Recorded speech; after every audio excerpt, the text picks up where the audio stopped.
Hello everybody, and welcome to day 14 of our journey through Isaiah 40 to 55, the servant songs, and we're following the study of this by N.T. Wright.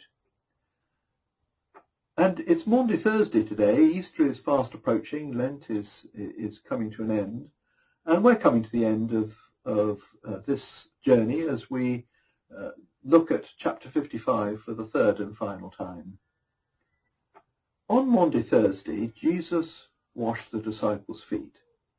And so it's an apt theme today that we look at the church, our community of Christians, and how we can rediscover God's servant vocation. Jesus said, "If I, your master and teacher, have washed your feet, you also ought to wash each other's feet.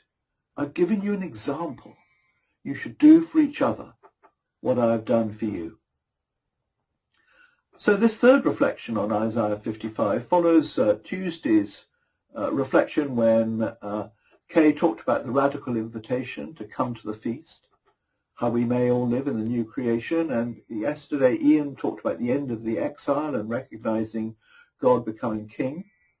Today we ask what this means for us as a group of Christians today, and how we can as the church find or rediscover our vocation as a servant ministry, as N.T. Wright puts it, to transform real people's real lives. Of course, vocation includes doing justice and relieving poverty and oppression, but the messages that I take from chapter 55 are mainly about the spiritual aspects of our ministry. And so the three messages that I want to take out of this passage that I think can help us. The first has already been dealt with throughout these last couple of weeks, which is the vision, the ultimate vision. Matt talked about it on Monday when he reflected on chapter 54, the wonderful vision of the New Jerusalem. And that led into Tuesday and Wednesday's reflections on the living water, the real presence of Jesus in our lives and the lives of others. That abundant feast, the sumptuous feast that he offers, a peaceful world sprouting with new life, without thorns, and where natural enemies get along with each other, the lion lying down with the lamb. And the other thing I notice about those early verses of 55 is that they talk about buying food without money. And how can you do that? You need money to buy food. And the answer is that this abundant feast has been paid for by Jesus. It's been bought with his blood. And that's grace. And that's one of the aspects of his servant vocation. So what stops us? What are the impediments? What gets in the way of our mission?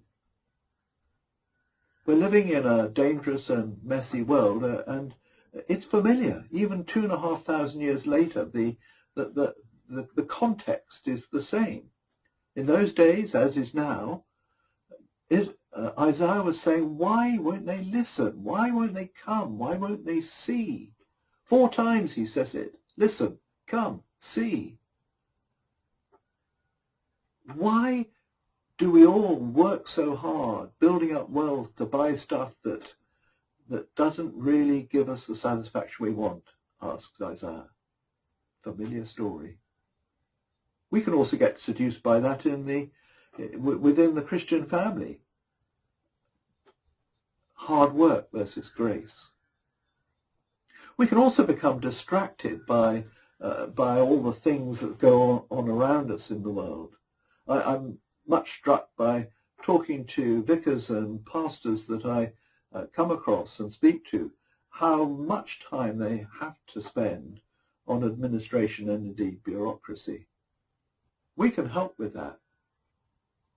If we've got a vision and we understand the frustrations, the means by which we can help in this servant vocation, firstly, involve servanthood. In Ephesians, Paul talks about submit to one another out of reverence for Christ. And this has to be internally within the church family as well as in how we reach out to others. Mutual submission can be redemptive. We can also, I think, change the emphasis and let God do more of the work. It talks this passage about God's words coming out of people's mouths. We should be seeking to get heaven, our vision, into people, rather than getting people into heaven, important though that also is. Getting this vision into their lives, heaven into people. And we can do this by our example. The last verses are well worth reflecting on. Going out with joy, exuberant with praise and applause.